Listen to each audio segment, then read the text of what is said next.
Buenas tardes a todos y bienvenidos a un nuevo webinar de Flame Analytics. Soy Lucía González. Muchos ya me conocéis, soy la responsable de marketing de Flame.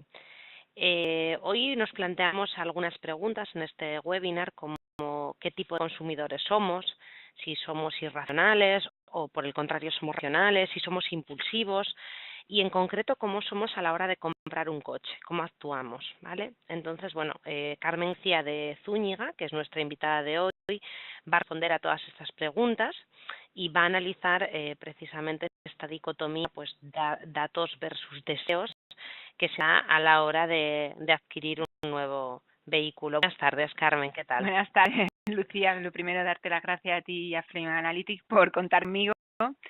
No sé si podré contestar muchas de las preguntas, la verdad, pero bueno, lo intentaremos. Por lo menos avanzar un poco en la situación en la que nos encontramos, ¿no? Seguro que sí. Déjame presentarte para los asistentes. Carmen es experta en impulsar proyectos y equipos basados en lo que se conoce como Customer Centric, ¿vale? Siempre desde las áreas del marketing, de la experiencia de cliente, de la comunicación y también de la gestión.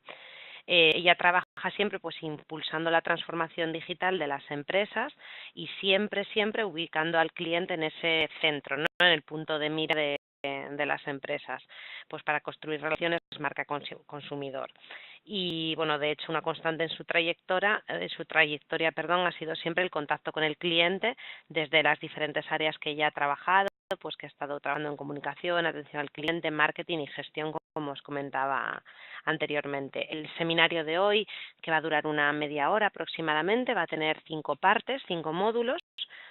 Primero Carmen nos va a hablar un poco del entorno, de estas ciudades, ¿vale? De la importancia de la movilidad y la influencia en la compra del vehículo, también de la marca cliente, de la importancia de los datos y el Customer Journey, de la omnicanalidad, ¿vale? Tan de moda también hoy en día, y luego pues analizar un poco el futuro del sector del automóvil y de los clientes.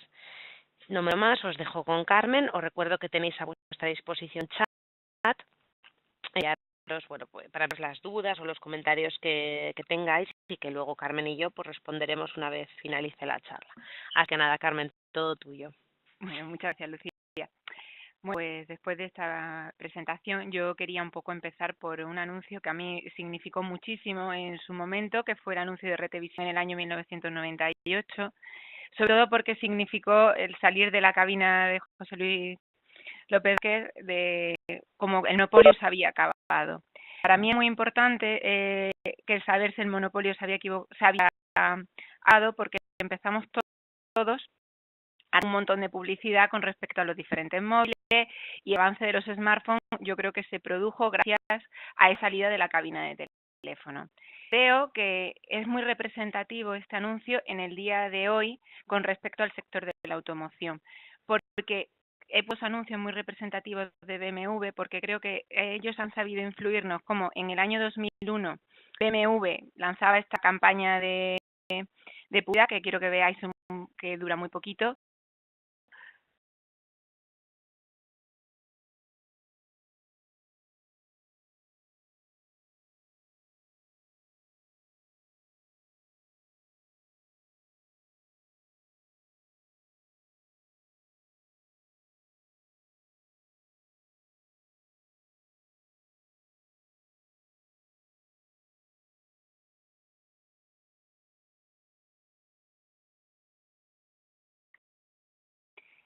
campaña de publicidad para mí representaba, no decía nada, simplemente era una frase: te gusta conducir, y ya era la sensación de libertad. Y es verdad que para mí el coche desde pequeña siempre significaba la libertad. De hecho, cuando me saqué el carnet de conducir con 20 años, todo era como que iba a ser libre y independizarme de mis padres.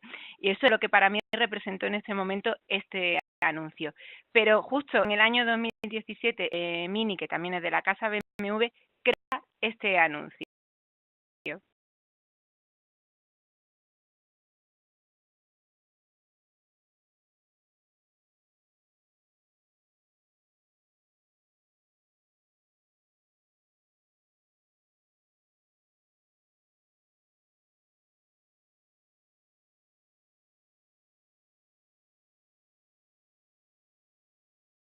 es clarísimo porque este último anuncio, en el que para mí era una representación perfecta de lo que estábamos viviendo en aquel momento con la experiencia de cliente, y es cómo funcionamos con una cantidad de datos, pero al final todos esos datos que estamos generando siempre son las emociones lo que las están marcando. Como decía un profesor mío de marketing, al final el cerebro lo que hace es procesar la orden que le está dando el corazón. Se está buscando razonamientos para justificar esa compra.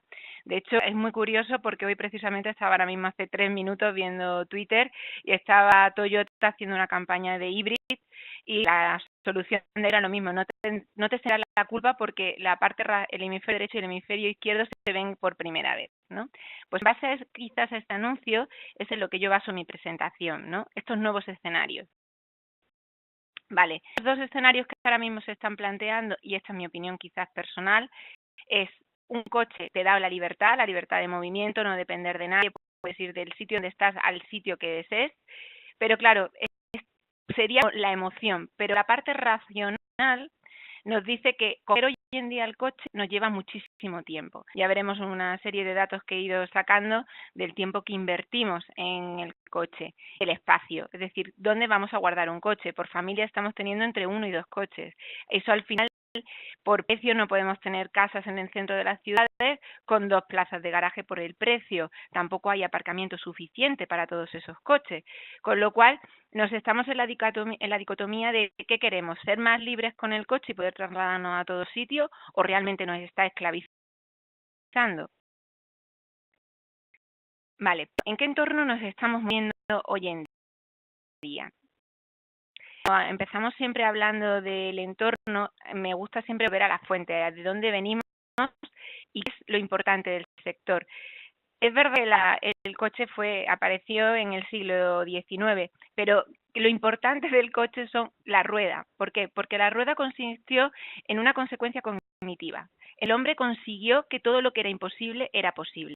Y de hecho, afectó a 3 sectores que podríamos decir. Uno fue la agricultura, porque podíamos procesar la alimentación molecular muchísimo más y en muchísimo menos tiempo. Con eso, con la rueda pudimos también hacer todos los tornos de alfarería, que pudimos construir las primeras vasijas para almacenar la agricultura, lo que habíamos cogido de semillas, y luego nos encontramos con el transporte. El transporte con que el comercio se pudiera desarrollar y que pudiéramos interactuar entre las diferentes tribus. En el 1000 antes de Cristo, en Mesopotamia, se adaptan las primeras ruedas para el transporte de las personas y de las mercancías. Los caminos fueron condicionados por los romanos para que se pudieran rodar mejor, lo que facilitó el desplazamiento de los ejércitos y el comienzo de la expansión de las civilizaciones. De acuerdo. Seguiríamos con, sería como el que nos estamos encontrando hoy en día en una ciudad, la que yo vivo, que quizás es la que más conozco, que además pasé 8 años de mi vida con el Ayuntamiento de Madrid desarrollando todo lo que tenía que hacer con el estacionamiento tanto en on-street como off-street, y entonces nos encontraríamos con lo siguiente. He puesto una pequeña ejemplo de lo que sería, ¿no?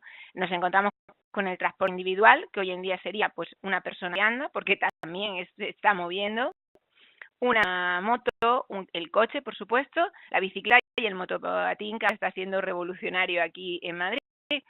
Luego tenemos los siguientes sistemas de control que las administraciones públicas han ido poniendo: las cámaras de la APR, los parquímetros, la grúa, el controlador, el agente de movilidad. Todo eso son para controlar los diferentes movimientos. ¿Qué infraestructuras contamos públicas, no? Como es el autobús, la MT, los coches de la comunidad, lo que es el metro, el tren de alta velocidad, no, disculpar, el que es el metro ligero.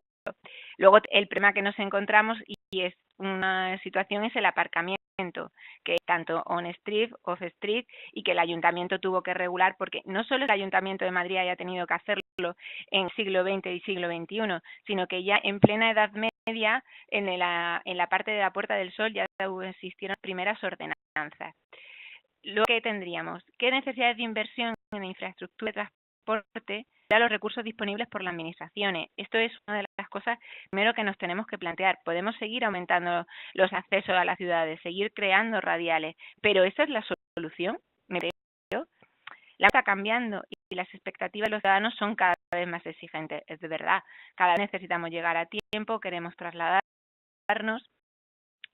sí que nos provoca una serie, lo que hablábamos antes, la libertad contra el tiempo. La movilidad es muy variable en función de las horas y días de la semana y la solución no es incrementar las infraestructuras, el reto es redistribuir la demanda en el tiempo. Es los servicios de transporte que tienen que diseñarse para satisfacer la demanda de las horas punta. Yo en eso sí que es verdad que creo que cuando, y escuchando debates diferentes sobre las movilidades de la ciudad en los últimos días, sí que me planteaba mucho, quiero satisfacer la demanda de la hora punta, ¿y por qué no distribuyo la demanda? ¿Por qué hago un pacto no con los agentes, solamente con los actores que intervienen en la movilidad de las ciudades? ¿Por qué no intervienen también las empresas? Porque yo provengo de una empresa en la que trabajamos primero con flexible working, en el que no todos los días tenemos que ir a la oficina, trabajamos todos con tecnología punta, con lo cual yo estoy teniendo continuamente conversaciones y reuniones con Alemania, con UK, y estoy en casa. Como mismo, eso es lo que es el gran avance del siglo XX y el siglo XXI. Creo que es una cosa que también deberíamos de plantearnos a la hora del diseño de la movilidad de las ciudades. Todas las pequeñas ejemplos de las diferentes apps que estamos teniendo para poder movernos, ¿no? La transformación ha permitido tener información para tomar decisiones al instante. Es verdad que el smartphone hoy en día lo tenemos lleno de miles de apps para que nos solucionen prácticamente todo, pero en el tema de movilidad ha sido un crecimiento exponencial. Por ejemplo, para parquímetros, nada más que en la ciudad de Madrid nos encontramos no es 3, sino 4. Cada una tiene sus cosas, cada una tiene experiencia de cliente diferente, ¿de acuerdo? Incluso organismos públicos como el Ayuntamiento de Madrid o como la comunidad han tenido que crear una serie de aplicaciones para el metro, para los autobuses, para tú también coordinarte las cosas que tengas que realizar con la administración. Luego ha aparecido todo lo que ha tenido que ver con el compartir el automóvil. De uno que empezó Car2Go, ahora tenemos EMOV, tenemos City. De hecho, ha salido una plataforma que es Carpooling, en la que te hace una integración de todo, de parquímetros, de metro. Luego encontramos las que han ido revolucionando, como ha sido el caso de BlaBlaCar, donde ya solo compartes viajes a larga distancia. Y también, por ejemplo, nos estamos encontrando un caso que quería comentar, que para mí ha sido muy significativo preparando esta ponencia, que ha sido el caso de Disney Bus en 1914 en Los Ángeles, y es germen del actual Uber y Lyft en Estados Unidos. Este fue, pues, su creador, que fue, perdonar, porque ahora mismo lo tengo, no lo tengo, fue P. Draper, en 1914 el Disney Bus, y lo hizo de la observación de lo que estaba pasando. Veían que los autobuses y los tranvías en su ciudad estaban repletos de gente. Entonces él decide que en su trayecto diario, que por qué no comparte por 5 chelines el coche, de tal forma que exponencialmente en un año conectaban con Los Ángeles 150.000 viajes. El hecho es que al año siguiente las empresas de tranvía que tenían el monopolio empiezan a ver el crecimiento exponencial de esta empresa. ¿Qué hicieron? Se propagaron por todas las ciudades principales de los Estados Unidos para cada ayuntamiento y cada estado pusiera una serie de ordenanzas para el uso del Disney Bus. Que en el año 1915, tan solo un año, las medidas fueron tan restrictivas, el americano y la empresa tuvieron que dejar de operar. Para que os hagáis una idea, en aquel momento que hacía 150.000 viajes, hoy en día Uber mueve 175.000 en el mismo trayecto. Con lo cual, hay que tener muy en cuenta decisiones a nivel de organismo público, qué es lo que estamos interrumpiendo. Creo que es muy complicado los días que hoy nos movemos poner vallas al campo, y esa es una de las cosas que la movilidad lo está demostrando, todo el tema. En fin, no dependen del exceso de los coches. Tienen que ahorrar, cuanto más coches tenemos, más gastamos y menos salud tenemos. Con lo cual, eso es otra cosa que tenemos que tenernos en cuenta.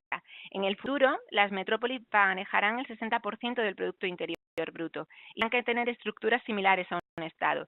De hecho, hay varias ponencias que he podido escuchar en estos días en la que todos consideran que al final las grandes ciudades como Londres, Berlín, París, Nueva York o Los Ángeles o Pekín mismo serán como pequeños que tendrán que tener una estructura exactamente igual que un Estado central. Incluso podrán dirigir a los presidentes de gobierno qué medidas tienen que tomar para el resto del país. Por eso, a la hora de decidir la organización de las ciudades, nos encontramos con ese gran reto. Vale, pues el que nos encontramos. Pero esos son los datos. Vayamos a la parte del cerebro que mide la lógica, ¿no? ¿Qué es lo que, si yo voy a comprar un coche, lo que debería o que tenga la opción de plantearme, ¿no? Lo que debería venir en mi lista. Por ejemplo, en base a las ciudades. ¿De acuerdo? Tenemos que el 80%, la concentración de la población en las ciudades en el 2050 será de 6.300 millones. Es verdad, con respecto a este número, que es toda la teoría es unánime, en el que vamos a llegar a un 80% a vivir en la ciudad. Yo aquí no estoy muy de acuerdo porque no sabemos ni siquiera qué va a pasar en 5 años. Creo que es un poco repentino que hagamos ya previsiones para el 2050, cuando no sabemos realmente qué evolución está teniendo la tecnología. Luego tendríamos un 5 de plataformas con las que contarán las ciudades inteligentes: la nube, el IoT, el repositorio de datos, el Data Lake, la inteligencia artificial y una red de videovigilancia. Ciudades de más de 1 millón de habitantes representarán el 75% del Producto Interior Bruto. 4 componentes básicos son los que tendrán que coordinarse con un mini-estado: economía, social, político y entorno físico. Que estos serían los datos de los dispositivos, de los smartphones. Tenemos que 2,5 trillones los bytes de datos al día y el 90% han sido creados en los 2 últimos años. El 61% es la penetración de teléfonos inteligentes, situando a España en la cabeza de Europa. Esto es muy importante para mí, porque cuando yo diseño unas estrategias, si no tengo en cuenta el dato de la penetración que tiene el smartphone en España, mi estrategia casi seguro que no.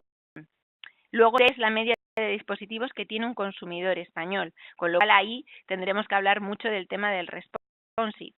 Los dispositivos en el 2020 estarán conectados: móviles, coches, tablets, hogar inteligente.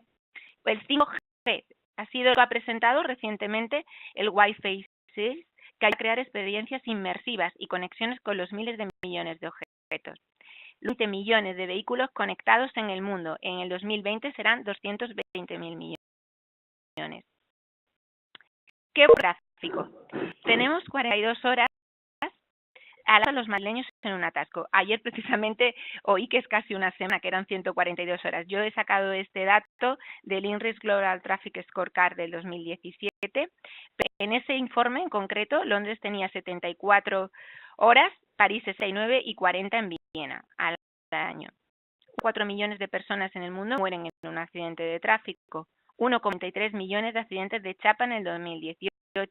Un aumento interanual de un 0,11%, que son los típicos del tráfico urbano. Un 104.196 es el número de vehículos que pueden obtener la pegatina de circulación en la ciudad de Madrid, que es 3.764.810 coches matriculados en la Comunidad de Madrid.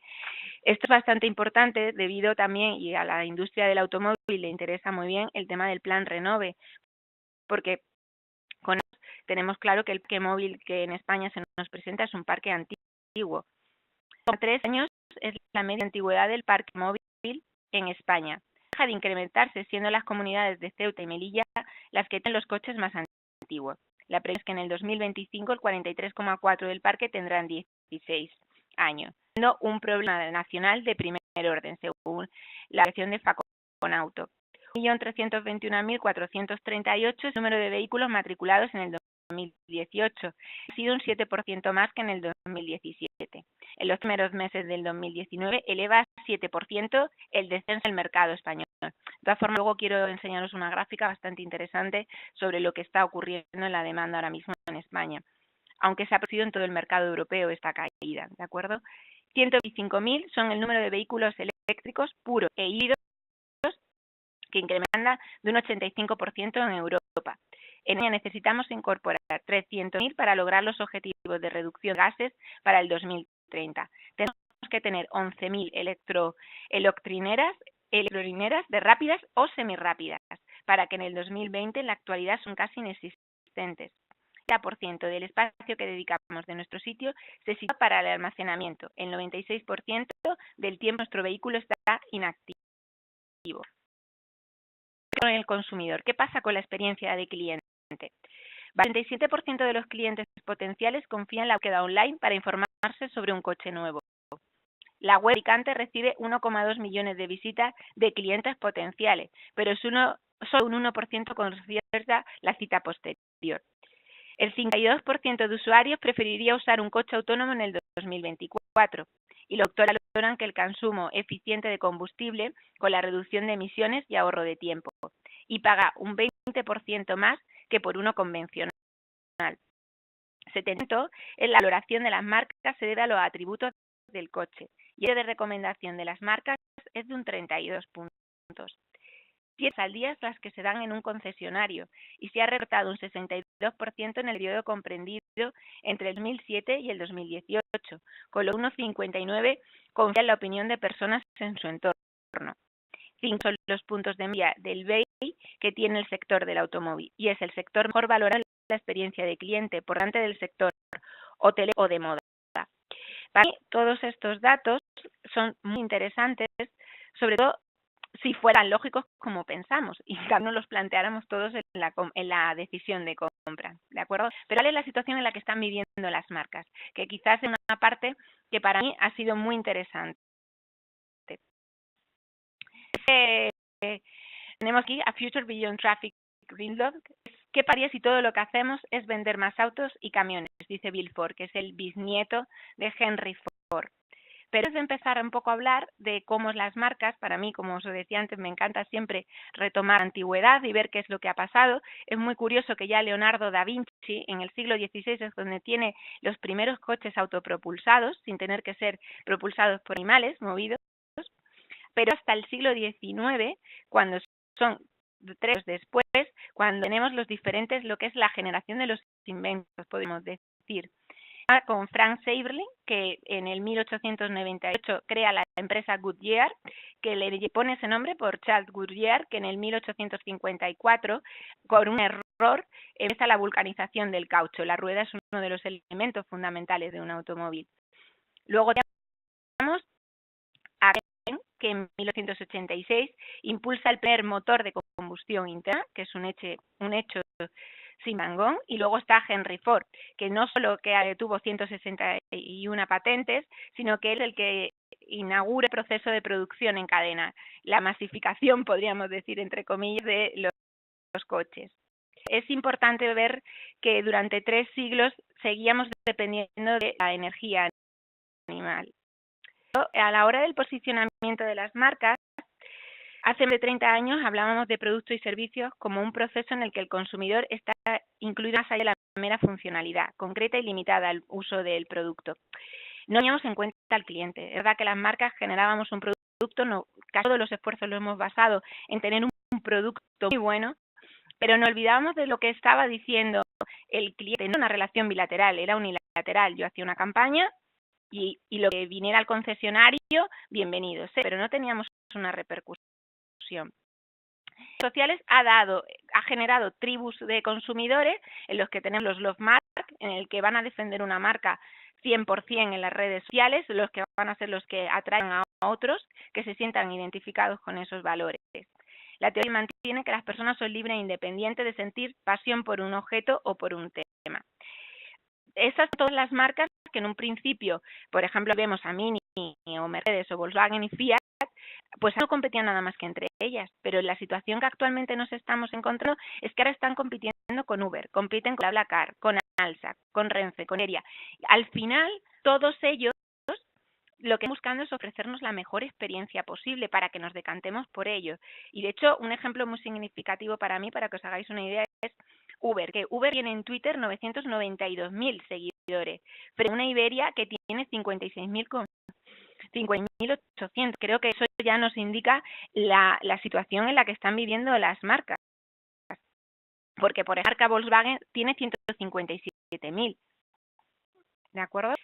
Esta es la gráfica que os estaba hablando, que para mí es revelador, que es el censo de carnet de conducir de España. Se ha ido viendo como que el coche ya no es está dirigido a un público solamente masculino, sino que el carnet de conducir en la población femenina cada vez ha ido en aumento. No se han acercado porque seguimos teniendo bastantes diferencias entre el carnet de conducir entre el hombre y la mujer, pero solo en 20 puntos. ¿De acuerdo? Pero ¿dónde está el tema de las matriculaciones y lo que nos demuestra lo sensible que es el sector de la automoción? Quiero que vierais que en esa gráfica cómo han ido las evoluciones de las matriculaciones desde el 2007 al 2019, pero en concreto me he centrado en la que hemos tenido en el 2018. Quería que vierais cómo baja del 108.568 del mes de agosto de matriculaciones a la noticia del 4 del 9 del 2018, donde el impuesto del diésel como globo sonda. Toda caída a 70.415. Es un sector, la industria del automóvil representa el 8,6% del Producto Interior Bruto y es el 8% de la población activa tiene un empleo relacionado con este sector. Con eso quiero decir que tenemos que tener mucho cuidado a la hora de las decisiones que tomamos con respecto a este sector. Un poco en una marca en concreto porque creía que la podía representar todo lo que estamos hablando, que es la marca Audi. Con su eslogan movemos ideas, ¿no? Os he dejado un cuadro en el que podíais ver dentro de todo el espectro de marcas que hay, dónde están ellos, que es entre exclusividad y deportividad, más por la parte de BMW o de Porsche, aunque todos sabemos que hay diferencias, lógicamente, pero esta marca alemana que se forma en el 1899, que es por August Horch y es el resultado de la unión de 4 marcas pioneras, está en el top of mind del consumidor y se posiciona entre las 3 primeras de vehículos deportivos. En el Global Brand del 2018 ocupó el puesto 42. Se ve muy influenciada por lo que nosotros llamamos la marca país, es decir, en la mente de la mayoría del consumidor siempre está como que Fiat, que es una marca italiana, representa más diseño, que le pasa también a los coches ingleses, y por ejemplo, la marca alemana siempre es de calidad, de unos buenos acabados, de esa marca alemana en la que a lo mejor ya no está fabricada en Alemania, pero en tu consumo cuando quieres un coche de cualquier marca que sea alemana. Luego, esas marcas con mayor recomendación entre los clientes, tiene un 64%. Y están primeras en el ranking del Top Employer en España. Para mí esto también es importante porque el primer cliente son los empleados de una compañía. Si bien eso al final va a repercutir en la marca y ellos lo trabajan muy bien. El grupo Volkswagen es una cosa de la que cada vez está más encima de sus trabajadores. En el año 2018 vendió 16.705 con una cuota de mercado del 4,88. AE3 es el modelo que más vende, entre 1.157. En el 2019 llegará a los concesionarios su primer eléctrico, el 100% Electron. En palabras del director general de José Miguel Aparicio, queda mucho para que se disponga en España de la infraestructura de recarga adecuada, pero ellos ya tienen su primer modelo. A poco voy a pasar un poco por encima, pero quería que vierais cómo marcas han ido evolucionando. La publicidad de los años 80-90 de Audi era basada propiamente en el producto. El anuncio de 4 subiendo esa rampa hasta el top con toda la cantidad de literatura que podéis ver que presenta las campañas de publicidad de los automóviles, todas las prestaciones, etcétera. Por ejemplo, ya empieza a haber un repunte en el último que podéis ver es un señor, está en el aeropuerto, es la campaña de publicidad del 1992, quiero recordar, y en esta la preocupación de los españoles en aquel momento era el precio de la gasolina, y ellos hicieron su campaña de publicidad basándose en el precio de la gasolina. Los años 2000 siguieron con el éxito de 4 subiendo la rampa, pero el tema de Audi ya empieza también a hablar mucho de contar historias. La marca empieza a dejar el coche de lado un poquito para hablar de grandes ideas. Tienen la campaña de publicidad, la vuelta de los garajes, también un poco recordando a todo lo de Apple y Microsoft, pero también es verdad la influencia del cine, de las series, de que en los compradores, Yo Robot, Vengadores o incluso Las sombras de Grey, Audi está posicionado como un coche de seguridad y la cantidad de gente que a lo mejor hoy en día ya no ve anuncios de publicidad porque las plataformas digitales es verdad que están limitando el uso, se está limitando la visión de publicidad de los coches y en general, es verdad que el cine está haciendo su esfuerzo. Hoy en día lo que sí que nos hemos encontrado, y es una de las máximas de experiencia de cliente, y creo que eso es gracias a experiencia de cliente, sí que los factores que más importancia le da al cliente cuando compra un coche es la calidad y el precio es un 50% y la seguridad es un 43%, estas tres campañas de publicidad recientes, estamos hablando del 2000, finales del 2018, comienzos del 2019, hablan de todo menos del coche. Nos quieren valores y esto es lo que están exportando hoy en día todas las marcas. Son experiencias y forma de vida, ¿no? Por ejemplo, Ser Diferente, que esta es la campaña que ha hecho para el lanzamiento del e-tron, el aparece en el último segundo de la campaña. Luego la de Una carta más corta, que siguiendo la estela de IKEA, a que habla de la responsabilidad del consumo, de que los niños no pueden pedirlo todos los Reyes Magos. Y luego, por último, La muñeca que eligió conducir, que ha sido la campaña de publicidad de Navidad, era la igualdad de género. En el que da igual, hombre o mujer, puede tener un coche deportivo. También con la omnicanalidad, como decía Lucía, es un tema muy importante y que todas las marcas las tenemos que tener en cuenta. Pero en el caso de Audi, como podéis contemplar, si yo trabajara en Audi, tendría que contemplar estos números que nos encontramos, de cuáles son dónde está verdaderamente mi cliente, en la red de Facebook, en la red de Instagram, en Twitter o posiblemente en LinkedIn. También hemos hablado de la experiencia del empleado. Pues cada una tendrá que hacer una publicidad orientada a una comunicación orientada a cada plataforma. Con el tema de la omnicanalidad, y sabemos que donde verdaderamente se consigue finalizar una compra es en una tienda, en un concesionario, con un vendedor físico. Con lo que encontramos una herramienta que está sirviendo mucho para las empresas, que es el tema de la flagship o la concept store. Los espacios perfectos para reforzar la marca y poder ofrecer a los clientes una experiencia inolvidable, sobre todo teniendo en cuenta la importancia del concesionario a la venta de los coches. Entre estas es la inauguración que hizo el pasado Audi aquí en febrero del 2019, la hizo aquí con todo un evento, recordando a uno de los musicales, porque es verdad que las marcas de automóvil cada vez se están viendo influenciadas más por el tema cultural, por el musical, el de médico, aquí raro. Pero también tengo que decir que si preguntabas a los clientes, realmente un cliente valora la flagship, valoran un concesionario que tengan todas las marcas, todo lo puedan probar y no valoran tantísimo todo esto. Pero bueno, también es un refuerzo de imagen de marca que no podemos nunca olvidar, en el que estamos vendiendo un poquito de lujo, ¿no? Barney, que podemos dividir en 4 etapas, en el que el momento de la verdad, la etapa de la compra, la etapa de la compra y la etapa de la recomendación. Es muy importante en todos los indicadores que tenemos y hemos manejado, en el que el momento del cliente, el momento cero que llamamos, que empieza a buscar, donde Internet es donde se ocupa casi todo ese canal, hasta que descubrimos la parte más dolorosa para una persona cuando decide comprar un coche es cuál se compra, cuál entre toda la gama de marcas, entre dentro de cada marca, qué modelo se compra, para él es el momento de dolor. Y el poder elegirlo y la zona de la compra, la espera, porque muchas veces hemos elegido el coche que está, no hay problema, lo tienes quizás lo que tarden en matricularse y con suerte a lo mejor ya está matriculado, pero puede ser que sea así. Y entonces esa espera hasta que recibimos el coche de un mes, 2 meses, esa espera puede ser que pierdas una compra. Quiero centrar sobre todo, ya brevemente, en qué es lo que tenemos que tenernos una serie de preguntas, ¿no? que deberíamos hacernos en la parte lógica. ¿Qué lo necesito? ¿Por qué vez me voy a tener que desplazar? Si es a diario, si es esporádico, ¿cuál es mi situación familiar? ¿Qué tipo de desplazamiento? ¿Cómo quiero desplazarme? ¿Qué prestaciones necesito? ¿Quiero respetar el medio ambiente, eléctrico, híbrido? ¿Qué marcas y modelos? ¿Cuánto tiempo lo quiero tener? ¿Qué presupuesto? Si me lo quiero comprar, si lo quiero por renting, lo quiero alquilar.